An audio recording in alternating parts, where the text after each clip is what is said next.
Bueno, ahora vamos a hablar de el subrayado. El subrayado es una técnica de estudio activa y que el fundamento principal es que obtengamos una percepción visual de una visión general del material de lo que vamos a estudiar.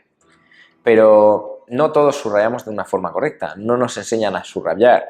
La gente subraya de una forma más o menos autodidacta y digamos que el subrayado tiene su forma correcta de hacerlo. En primer lugar, hemos de leer el tema que vamos a estudiar antes de subrayar y hemos de observar cuál es la estructura global de ese tema y realizar una lectura superficial, no profunda, antes de empezar como locos a pintar de colores las páginas de los apuntes. El objetivo del subrayado tiene que ser la identificación, en primer lugar, de diferentes tipos de ideas. En primer lugar, tenemos las ideas clave. Las ideas clave son las ideas sobre las que se estructuran el resto de componentes de un determinado párrafo o apartado, que son lo fundamental. Es decir, aquello que no se puede olvidar y que es realmente esencial. Por otro lado, tenemos las ideas secundarias. Las ideas secundarias son lo que aporta información adicional a esas ideas clave. Es el complemento o los detalles de esas ideas clave. Y por último lugar, a mí me gusta resaltar las ideas de examen. ¿Qué son las ideas de examen? Pues la medicina es muy extensa, pero no es infinita. Generalmente las facultades de medicina tratan de evaluar, pues, en función del tipo de asignatura, pues unos determinados conceptos básicos que tienden a repetirse.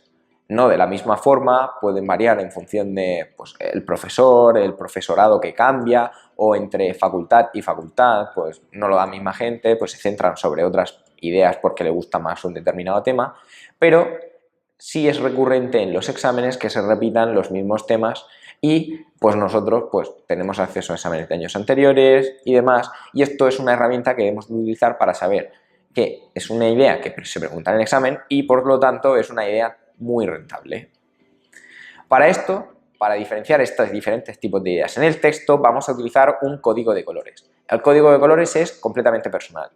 Lo ideal sería pues, que la idea clave se utilizara un color que resalte más o que para nosotros resalte más que la idea secundaria y que las ideas de examen pues tuvieran otro color diferente. En mi caso personal, yo utilizaba un color azul para las ideas clave.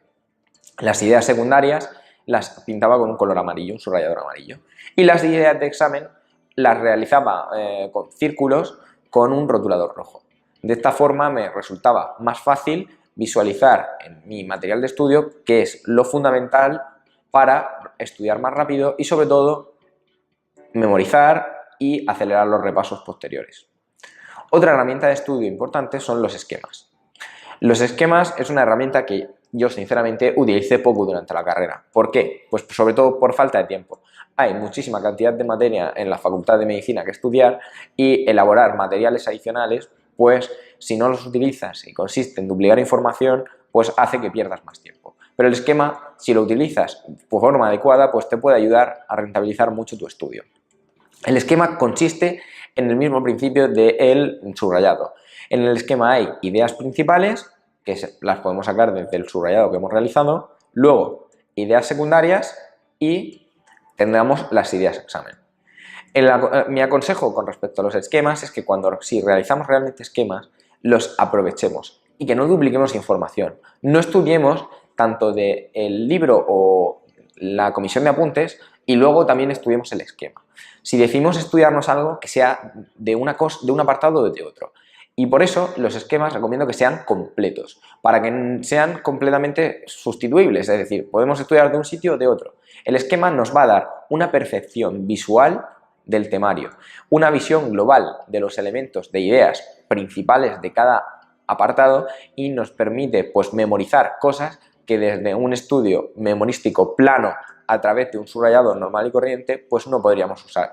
Los esquemas han de ser utilizados con inteligencia y en ningún caso deben haceros perder el tiempo y que luego sean herramientas que luego no utilizáis.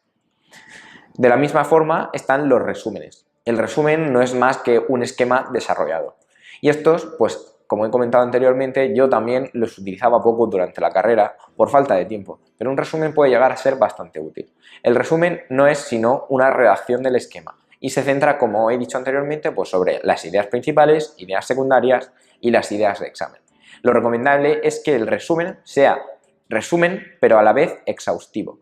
Nos permite hacer un repaso rápido, pero sin olvidar aquellos detalles que realmente nos van a preguntar.